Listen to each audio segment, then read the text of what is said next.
Si tu veux détruire quelqu'un, détruis-lui son ego.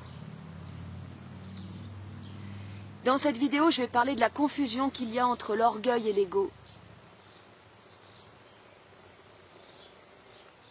Et s'il devait rester une vidéo de toute cette chaîne, franchement, ce serait celle-là. Parce que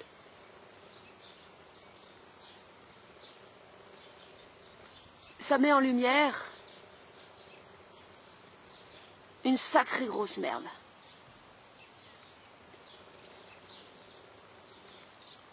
Quand j'ai commencé cette chaîne, forcément, j'étais influencée par mes lectures. Et je croyais que l'ego, c'était mauvais.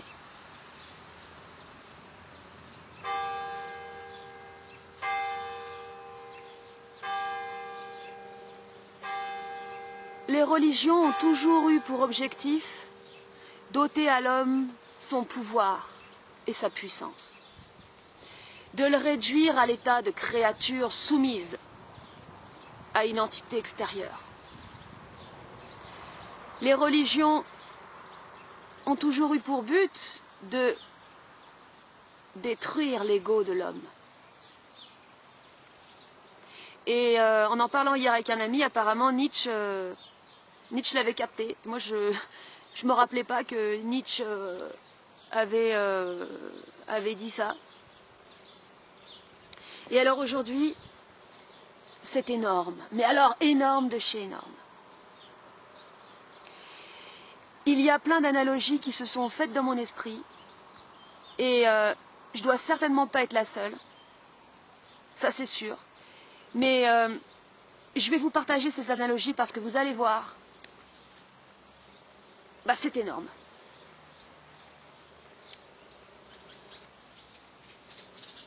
Rien de secret, tout se transforme.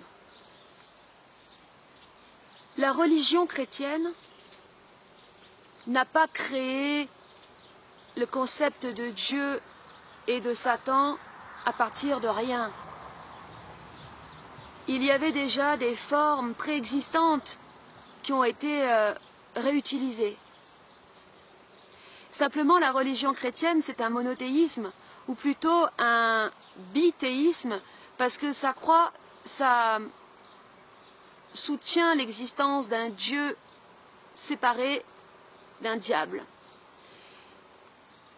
La séparation entre le bien et le mal, pour moi, c'est l'origine du mal, dans le sens où la séparation entre le bien et le mal va conditionner celui qui croit en cette séparation à vouloir détruire le mal. Et l'origine du mal, c'est la volonté de détruire le mal. Le diable, le Satan de la religion chrétienne, il peut venir de plusieurs origines. Mais là, en discutant avec des amis, ce qui est revenu, c'est la figure de Pan, qui est une divinité de la mythologie grecque. Et Pan, comme c'est mis en avant dans le film Le labyrinthe de Pan, c'est un faune. C'est la créature qui... Non, enfin, c'est pas la créature, c'est plus le dieu qui gouverne les forces de la nature. En gros, c'est le dieu de la nature.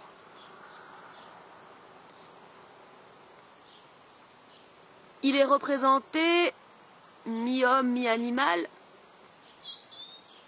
avec des pattes de bouc, des cornes, velues.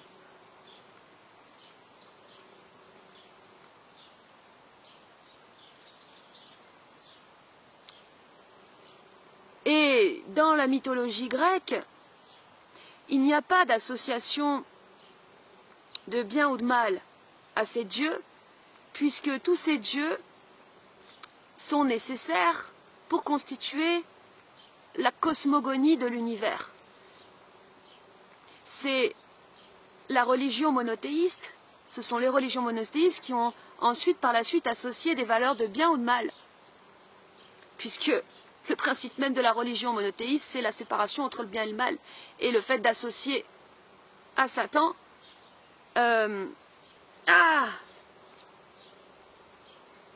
une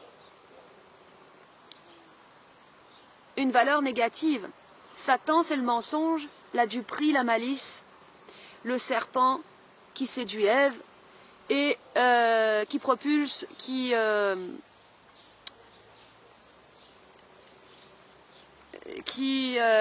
fait que Adam et Ève sont chassés du jardin d'Éden.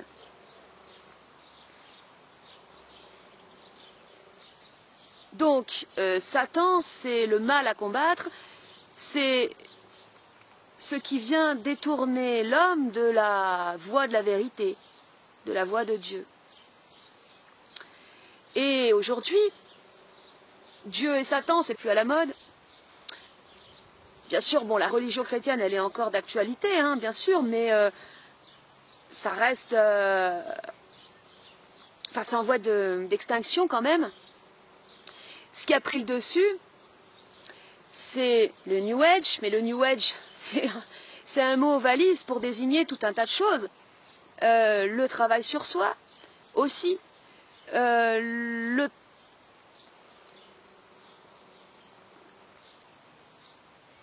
Tout ce vers quoi l'individu en souffrance ou en remise en question va se tourner pour sortir de sa condition et tenter de s'éveiller.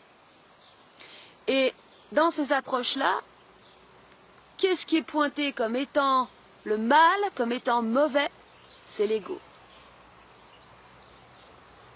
Et voilà. L'association directe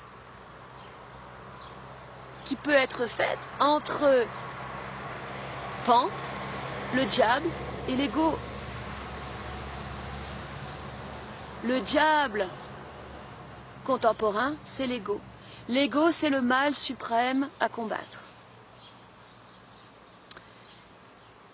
Aujourd'hui, les individus veulent détruire leur ego, veulent dépasser leur ego, veulent... Alors, dans le supramental, alors là, c'est supra tordu, rendre l'ego transparent. Rendre l'ego transparent. Ajuster l'ego à l'esprit, au double éthérique. Alors là, bon. Des trucs pas possibles. Qui vont toujours, par la complexité, augmenter la culpabilité en l'homme et la croyance qu'il est mauvais. Comme l'ont toujours fait les religions. En discutant hier avec un ami, à un moment donné, il me dit ouais, mais quand même, on parlait du phénomène du narcissisme aujourd'hui qui est très présent avec le culte de l'image et de toutes ces personnes qui se font des selfies ou qui racontent leur vie et tout tourne autour d'eux, de leur nombril. Il me dit ouais, mais tu vois, il faut quand même avoir un ego, un bon ego quand même. Il y avait encore cette séparation bien mal. Et je lui dis mais non, le phénomène du narcissisme et le culte du selfie, n'a rien à voir avec l'ego. Ça a à voir avec l'orgueil. Avec la vanité et l'orgueil. Et l'orgueil, ça a à voir avec la souffrance. C'est-à-dire que l'orgueil, c'est cette carapace qu'on place pour protéger nos blessures, notre insécurité. Les personnes qui sont continuellement en train de se faire des selfies, ça n'apporte absolument rien aux autres. D'ailleurs, c'est ça aussi le problème de l'orgueil, c'est que quand tu as de l'orgueil, tu n'apporteras jamais rien aux autres. Tu donneras jamais rien. Tu pourras jamais réellement aider parce que tu es continuellement en train de couver ta blessure. Et quelqu'un qui est continuellement en train de couver sa blessure, il est forcément coupé des autres, il ne peut rien faire pour les autres. Sauf emmener les autres dans des complications, des problèmes, alourdir les autres ou empoisonner les autres avec ce qu'il porte en lui.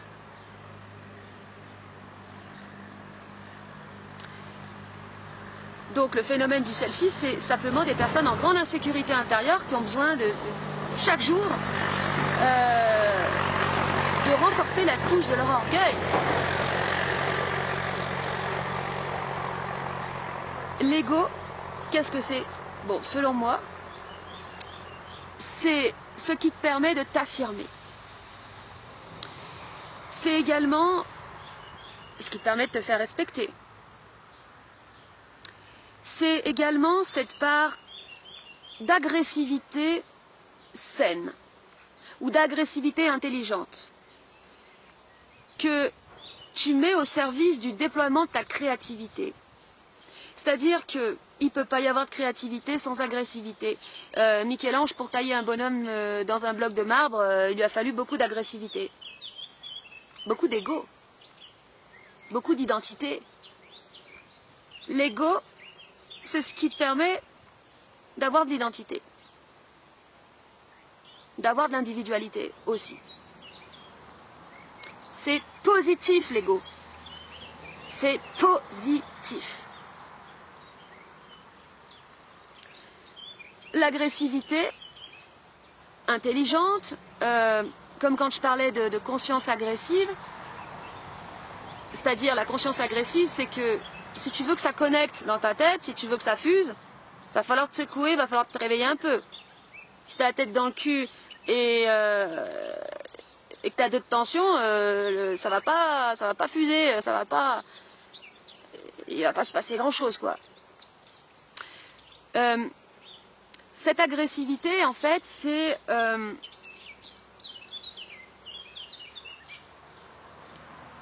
non, plutôt, voilà, cet ego, donc toujours avec cette analogie à Satan, et Satan qui est en fait une réadaptation du dieu Pan, donc lié à la nature, c'est directement ce qui te connecte à la matière. À la matière, à ta part animale, d'où cet aspect agressif, et aussi au sexuel.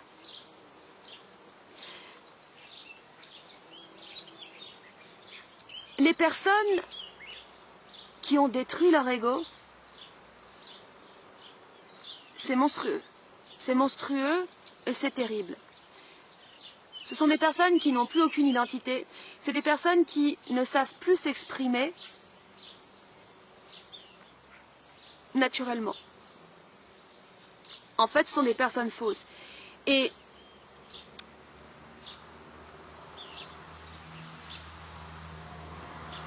quand tu n'as plus d'ego, tu n'arrives plus, soit parce que tu as traîné trop longtemps dans une secte ou une communauté qui te faisait croire que l'ego c'est mauvais, soit parce que tu as écouté trop de vidéos spirituelles qui t'ont complètement pourri la tête, soit parce que tu as écouté trop de supramental, et je suis désolée, mais Bernard, là-dessus, il n'avait rien capté, de chez rien capté, hein. Quand il dit par exemple que l'esprit c'est de l'intelligence qui n'est pas réfléchie par l'ego.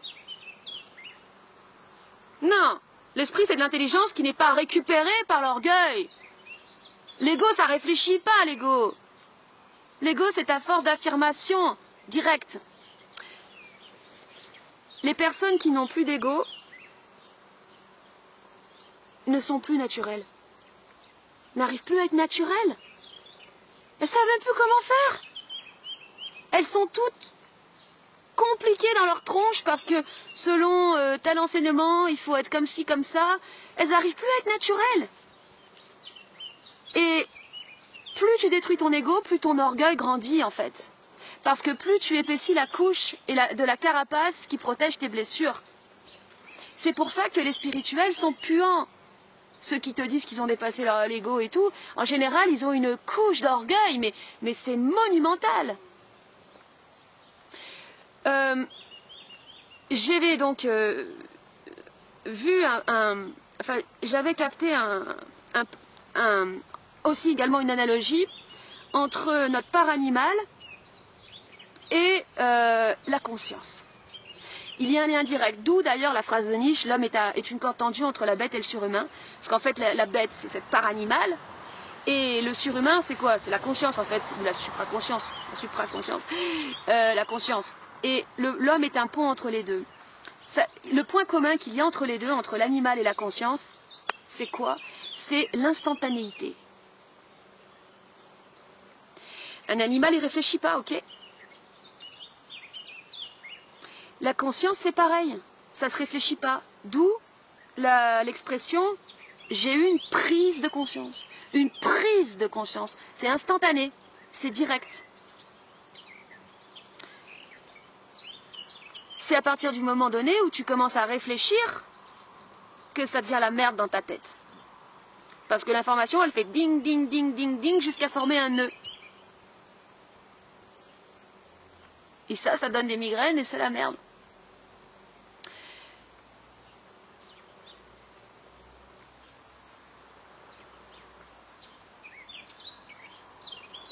Donc l'ego, cette part en toi d'agressivité saine qui te permet de t'exprimer, en soi même, le fait de parler, c'est agressif. Quand tu parles, tu déranges. Quand t'as plus d'ego, t'oses plus rien. T'oses plus parler, t'oses plus prendre la parole en public, t'oses plus émettre un avis contradictoire au grand maître. Parce que c'est le grand maître, c'est la merde.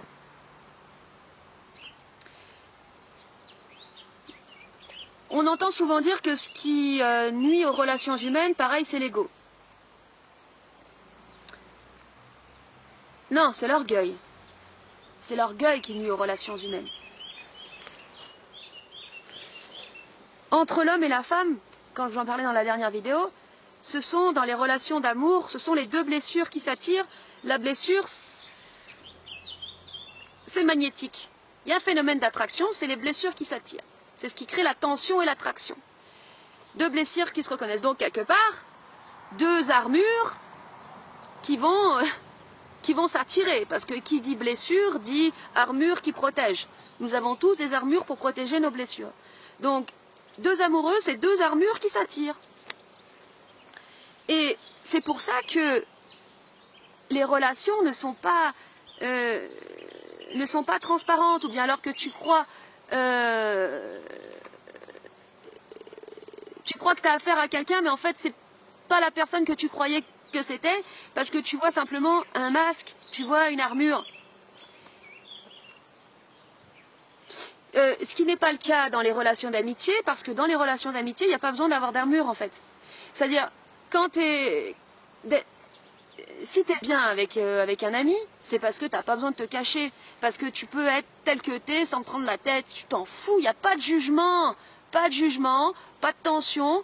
Et les armures, elles sont au vestiaire, quoi. C'est ça qui fait l'intérêt d'un ami, c'est de pouvoir poser son armure. Mais dans les relations amoureuses, non. C'est des relations d'armure à armure. Puis à un moment donné, les armures, elles vont s'affronter. Ça, c'est le règne de l'inconscient. Et les deux personnes ne veulent pas poser leur armure parce qu'elles ne veulent pas se montrer. Elles ne veulent pas montrer leur blessure. Et puis, inconsciemment, je pense aussi qu'il y a la peur que si on enlève l'armure, il n'y aura plus de désir. Parce qu'en fait, justement, le désir, l'attraction, c'est lié à la blessure, à la souffrance. Et il faut dire aussi une chose, c'est que ce qui nous attire dans l'amour, c'est la souffrance. Alors, c'est la blessure qui attire les deux personnes, mais c'est aussi le désir de souffrir. La femme, elle est attirée par l'homme qui va lui déchirer le cœur. La femme n'est attirée que par l'homme qui va lui déchirer le cœur. Enfin, au début. Parce qu'après, quand t'as trop souffert, tu te dis, bon, moi, je vais me mettre pépère avec quelqu'un de gentil, et ce sera en mode pépère, coucoule. Ouais, mais en général, tu te fais chier. Et l'homme, pareil, il est attiré par la femme qui va lui déchirer le cœur. C'est la souffrance qui nous attire. C'est pour ça que les femmes sont attirées par les bad boys. Et les hommes par les femmes belles et cruelles. Ou difficiles, compliquées, parce qu'ils ont envie d'en chier. Ils ont envie de souffrir. Pourquoi? Parce que c'est la force du réel qui nous pousse au cul. Parce que plus tu souffres, plus tu deviens réel. Bon, le problème, c'est qu'il faut quand même développer de la conscience, parce que sinon, tu souffres inutilement, quoi. Tu t'en prends plein la gueule, tu comprends rien, puis après, t'es dégoûté, puis au final, tu te mets avec quelqu'un avec qui il n'y a plus de problème, mais au fait, tu te fais chier quand même, parce qu'il n'y a plus l'intensité, quoi.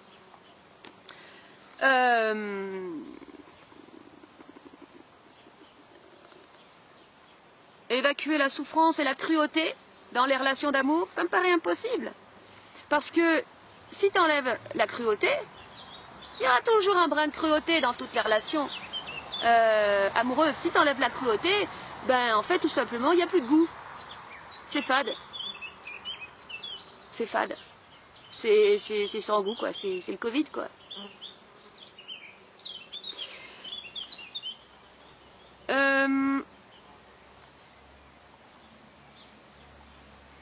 Donc, oui, ce que je disais, c'est que ce qui pourrit les relations, c'est l'orgueil, et non l'ego.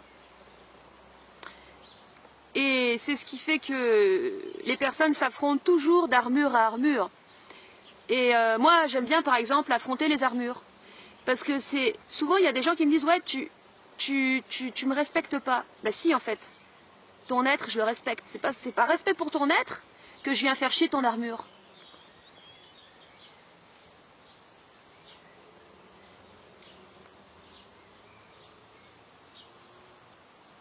Il y a une phrase qui dit « Ouais, il faut respecter les gens comme ils sont et tout. » Ouais, mais quand t'as en face de toi une armure, une personne qui a une couche comme ça d'orgueil, tu vas respecter son orgueil aussi? Tu vas respecter de la merde, du coup. Ça tient pas, ces phrases de spiritualité. Ça tient pas. Ça te fait accepter la merde. La spiritualité, ça sert uniquement à idolâtrer la merde. Et rien remettre en question. Tout accepter.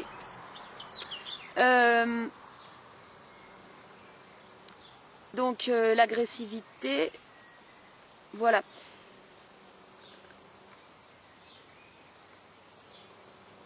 L'ego, c'est ce qui nous crée cet ancrage également avec la matière. D'où le lien également avec Satan. Satan, patron du monde matériel.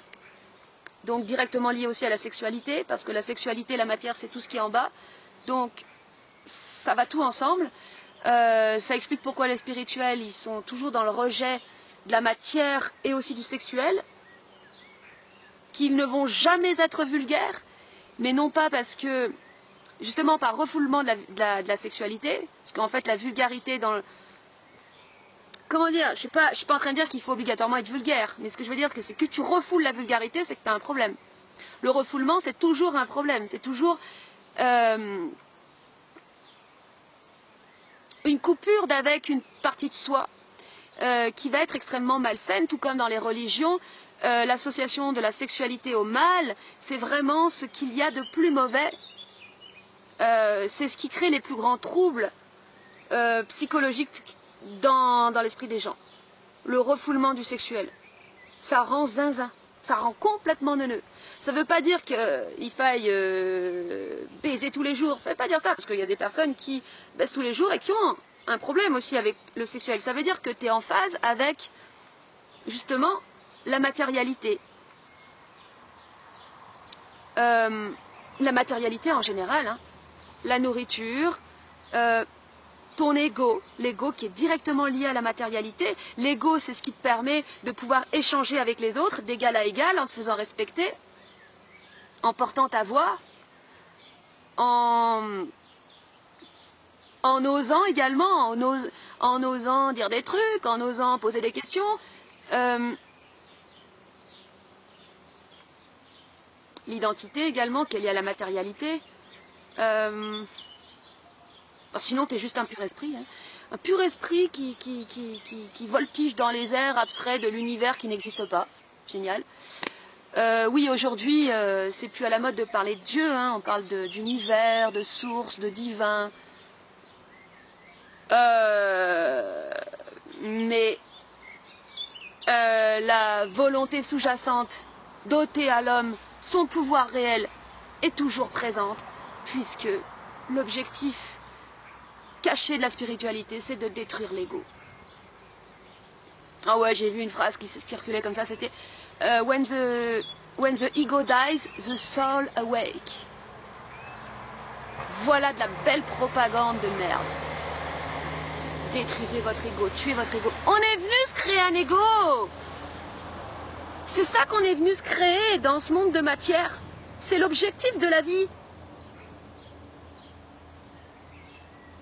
Ceux qui ont détruit leur ego, je vous assure, qu'ils sont dans la merde.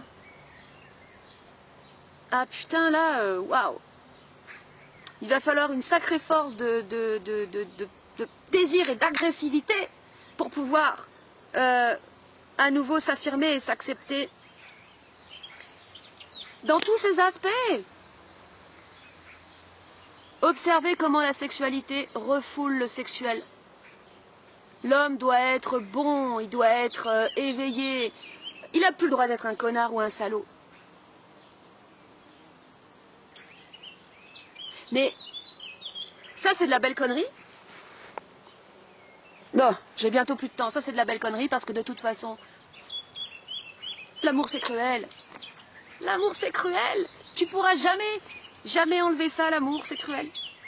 Les femmes et les hommes sont attirés par celui ou celle qui vont leur éventrer le cœur. C'est comme ça. Et la vie aussi, elle est cruelle. Qu'est-ce que... La vie est cruelle. Oh, je suis désolée. T'arrives au monde, t'es éjecté du ventre de ta mère, d'où d'ailleurs la blessure de rejet que les hommes et les femmes ont, en fait, tous les deux en commun. D'ailleurs, l'orgueil commence à se construire sur la blessure de rejet. Et la blessure de rejet, c'est le fait d'avoir été éjecté du ventre de la mère. Là-dessus, on est égaux, hein, on est tous égaux là-dessus. T'étais dans le liquide, chaud, confortable, température ambiante, nickel. Et hop, tu te retrouves à l'air libre. Dans un environnement sec et froid. Tu comprends rien. Après, bon, ça va, tu chiales. Donc ça va, après t'es rassuré. Après t'es enfant, c'est cool, mais après t'as un trauma. Et après tu peux pas crier. Le trauma, c'est que tu peux pas crier. Donc tu galères toute ta vie à crier, qui arrive pas. Après tu fais un travail sur toi, bon, plus ou moins, t'en chies, bon, t'arrives plus ou moins à te sentir mieux dans ta peau. Puis après, bah, c'est la fin, faut crever, quoi. Merde, la vie est cruelle. Bon, allez, j'arrête là. Aimez votre ego. Et brûlez votre carapace. Voilà.